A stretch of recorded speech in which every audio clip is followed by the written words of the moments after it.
Our picture is getting close to done, and now we're just going to make some final adjustments, starting with the sky.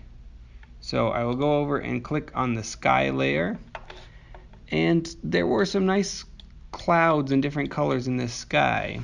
So I'm going to drag it up until it looks like what I want it to look like. I want it to have a bit of darkness up there still, but I want those clouds to show. This gives me the problem of this big black bird in the background where everything else is blurry. We've got this giant bird back here. So we can fix that by zooming in. I'm holding Alt and using my scroll button on my mouse, but you can use the magnifying tool, of course, or the zoom tool. Then I'm going to something that's called the clone stamp. And this will be very useful to in many situations. What it allows me to do is take a section of the picture and copy it into another section. Right now I've got this on my cursor, we've got this crossed out circle, meaning that I can't use it there. And the problem is that my picture is a piece of smart art still, as you can tell by the icon on there. I need it to become a regular image. So I will click on the layer and go to rasterize layer, and that turns it into just a regular picture. Now I can hold down Alt, and when I do that, you see it turns into a target. And I will click there to set my target. Then I let go of Alt, and I move over to the bird, and it shows you what it will look like when you hold down and draw on top of wherever you're going. So we're copying a piece from here over to here. I'm going to make my mouse a bit bigger and harder. There we go. And then you just paint it out. You'll notice when you get farther over here, something weird happens. The bird comes back. It's because the area that we're copying it from is now on top of where the bird was, and is copying the bird over into a new location. You can get around that by just painting part of it. Watch where my cursors are. Then I let go, and then I click again, and the place I'm copying it from starts again from where it was at the beginning. It pops back, and it's sampling new, this area. So the bird's gone, easy as pie. Now my sky, if you feel like adjusting the colors in your sky, you absolutely can by going to Image and Adjustments, Hue Saturation. This is a tool you'll use sometimes as well when you want to take an entire area and change the color of it. By dragging this Hue tab, I can get to different colors easily. Then you might get to a color that you like, but it looks unnatural. You can adjust how saturated it is here, meaning how gray it is, or how colorful it is, how much color it's got packed in there. And you can adjust the lightness and darkness until you get to something that looks more natural. I actually like the color that I had before, this greenish blue. I'm going to adjust it just a smidgen towards regular blue until it looks really nice there. And then you hit OK. Perfect. I also might want to go back in and clean up the edges of the book where I can still see it, and of course you can go back and do that. We've already incorporated our mask into the book. Remember how we had a mask before on our book layer, and then we applied it so that it is gone? So if we don't want to put another mask on, now we get to use our eraser tool. I'm going to make it large and soft. You can also do that up here. Again, to change that, I'm holding down Alt and my right mouse button at the same time. I drag up and down for hardness level, left and right for size. It's a nice quick way to do that if you remember how to do it. And then I want to make sure I'm on my book layer because I'm still on the sky. I don't want to erase my sky. And I can just go back and take off the bits. If you mess up and you have to undo by hitting Control Z, it's going to take away all you just did. So what I like to do is draw some, let go of the mouse button, click it again, and go in sections. So now, if I mess up right here, and I undo, it only undoes that last thing I did since my last click. Hold down spacebar to shuffle around on the screen. Clean that up nicely. Boom. We are going to do something else with the sky to tie it into the words on the book, because it also teaches you how to use a gradient mask doing that. So I'm going to go back to Google Drive, and I've shared another file with you called text page. It should be under your shared with me tab. If you can't find it, just go up to search and type in text page, and it will find it for you. So you can click on it here and go to download. Where'd my download go? My download disappeared.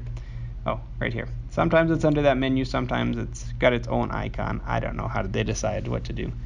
Or if you already have it on your screen, you can just right click and download here, and it goes on into your downloads folder.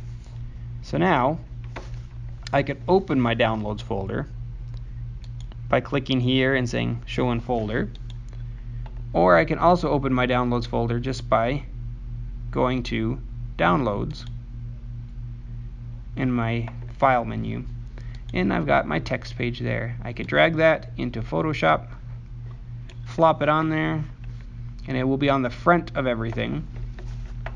I want to enlarge it a lot, so I have to zoom out, grab this and stretch it pretty huge so that it mostly fills up that background. Maybe put it at an angle. I'm aligning it with the sky. That's where it's going to hang out at. And you'll notice I took a picture of a dictionary entry that is about heat and how heat travels and affects water, things like that. I thought it was appropriate for the desert. There we go. Once I've got it where I want it, I'm going to hit enter, and I'm going to drag it so that it is behind the book but above the sky, because I want my sky to have these words showing up in it. In order to still see the color of the sky, I'm going to show you something that also comes in very handy. If you go over here on the layers, it shows you how each layer is being displayed, and typically it's going to say normal. It's just the normal way it's being displayed for each layer. But there are a lot of other ways you can display it, and these options affect how it interacts with the layer below it. So if you do something like multiply, it's just going to darken the layer underneath it anywhere that it's dark. Anywhere that it's darker than white is going to darken the layer below it. Screen is going to lighten the layer below it. So now you can see in the places where it was almost black, the sky is the same color, but everywhere else is lightened up. We're going to use soft light. So it still is going to show the sky through, but the black areas are going to have an effect on that background. Nice. It's too obvious still. So now what we're going to do is add a mask with a gradient. So just like before, we'll click on this mask and add that mask to our layer. And just like before, anywhere that we paint black will be invisible. Anywhere we paint white will show. But we're going to use a gradient to smoothly paint between white and black. So your tool here might still be on the paint bucket. Hold down the paint bucket and get your gradient tool. And now I'm going to, when I drag across, I'm going to get a gradient that goes from my foreground color to my background color down here. It will smoothly go from one thing to the other. Since I don't want any part of this to be 100% visible, I want it all to disappear some, I've changed this to a gray color instead of white. You might have white there and black as your default, and I want to change my white down. So I've told you before, things that are white are visible, Things that are black are invisible. Things that are in between are going to be different levels of visibility. The closer it is to black, the less visible it will be. So now I'm going to click down here on my image. I'm going to drag a gradient up, and it will have made a gradient. It's actually not in the direction I want. If you look down here at my mask, it shows that black is at the top, so it's more invisible at the top and more visible near the bottom. I would like it to be the other way around. So I can redo my gradient by starting at the top, going to the bottom of where I want it to be. And you can see that it fades away, the words fade away as they get near the horizon. Just what we wanted. Overall, it's not subtle enough for me, so I'm going to go to opacity and change it so it's not totally there. It's more transparent and less opaque. Sweet. Now we have kind of an interesting looking sky. And we have a few more details to add in. I'm going to hit save just so I don't lose any work that I've been doing. Always remember to do that. And I'm going to briefly introduce you to a couple more tools that will be helpful for you at one point or another. And then you will be done. So, first off, there's not enough difference between this background hill and this foreground hill. It looks like they kind of run into each other, and I want this to have some shadow on it. Because I only want to work with this section that's over the horizon, I'm going to select it. So I will go to my polygonal lasso tool, because that allows me to that allows me to draw straight lines really easily. So I click at the edge of the book where I wanted to start. I drag it all the way up to here, and since that's a straight line, it's perfect. Things are good. And then I'm going to want to just carefully select out here. Every time I click, the line stops at that point. So I block out just the area I want to work with. Over here it doesn't matter as much because I'm not going to bring my paintbrush up into there very much. I only need this section to be clearly selected. Then I'm going to a tool over here that is called the Burn tool. Either of these might be showing first on your menu when you hold it down. So Dodge tool and Burn tool, they are built on actual tools that people used to use when they took photography with film and developed them. I'm going to make it bigger by hitting my bracket keys. Make sure it's soft enough. I want it to be very soft in this case. And what it does is wherever you draw with this tool, it darkens the thing. Oops, sorry, I was on the wrong layer. So I had to click over to the book layer. You see how it darkens that? It doesn't paint over it. You still see the detail, but it darkens it. And you can adjust how much it affects it up here. If it's going dark too fast, you can turn that down some.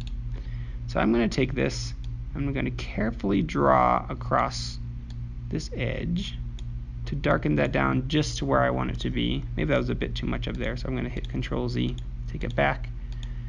We just are carefully darkening the edge of this so that there's a good distinct difference between the two areas.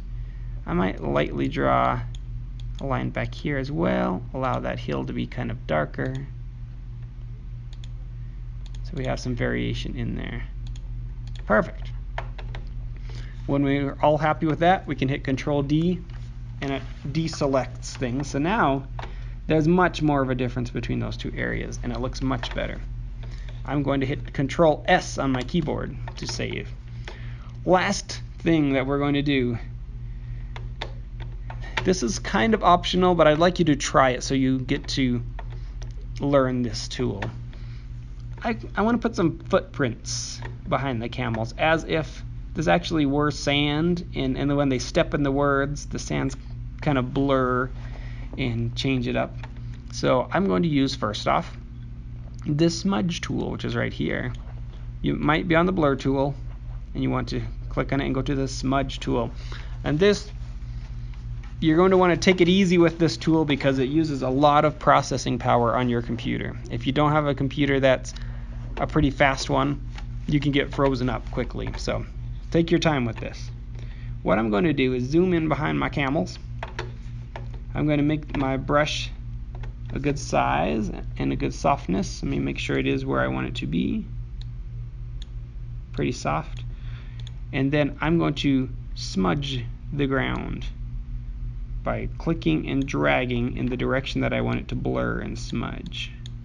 And so I'm making like pits of sand where the camel has stepped,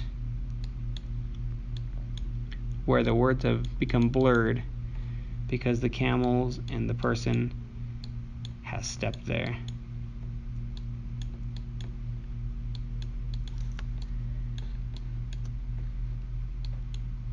So you can make as many of those as you want.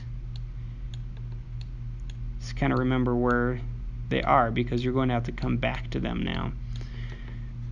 So we got the blurry part, but it doesn't look like the ground actually goes down because it doesn't have any shading to it. So we're going to go back here to our burn tool, shrink it up a lot, and think about where the sun is coming from. If you look at the camel shadows going off to the right, that is the way the sun is coming into the picture from the left. So I'm going to take each of those areas that should be an indent in the sand. On the left side, I'm going to make them a bit darker with that burn tool that we've already used. So give them a little ridge where they go down into the ground and have a shadow on them. Then for the opposite side, I'm going to use the opposite tool, which is called the dodge tool. Dodge tool lightens up whatever you paint on. So on the right side, where it's going to be hitting the sun as it comes out of that pit, I'm going to carefully lighten that up a bit. Just like that. So then now it looks more like there's actual indents in the book, in the sand. So let's step back and see how that looks. Not bad.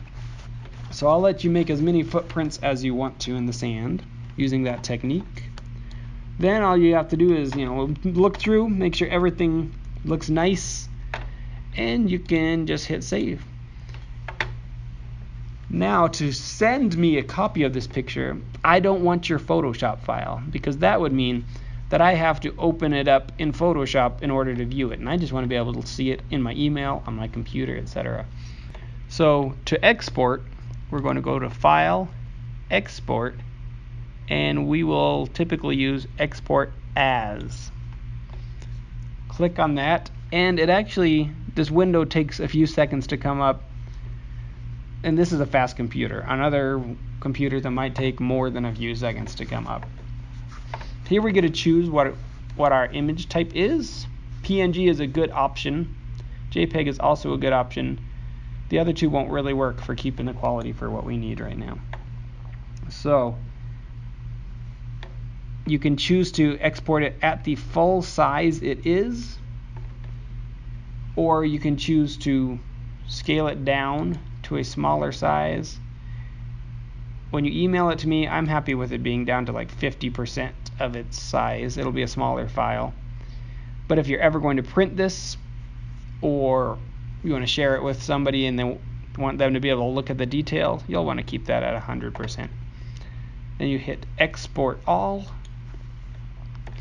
and choose where you want to export it to. I'm just going to put mine on the desktop for now. You may want to put yours into your Google Drive file stream if you're logged onto that, so that you can make sure to keep it for yourself. Then hit save and give it a moment to export. Right now it's exporting in the background. Then you're good. All you have to do is close up your files. If you haven't saved before your most recent change, make sure to hit save. And we should be able to pop onto where we saved it right here. And we have it as an image file that opens just right on the computer. And it's also a great file to save to your portfolio, to upload to your Wix site or wherever you're using. And you are done. Congratulations on making an awesome Photoshop image.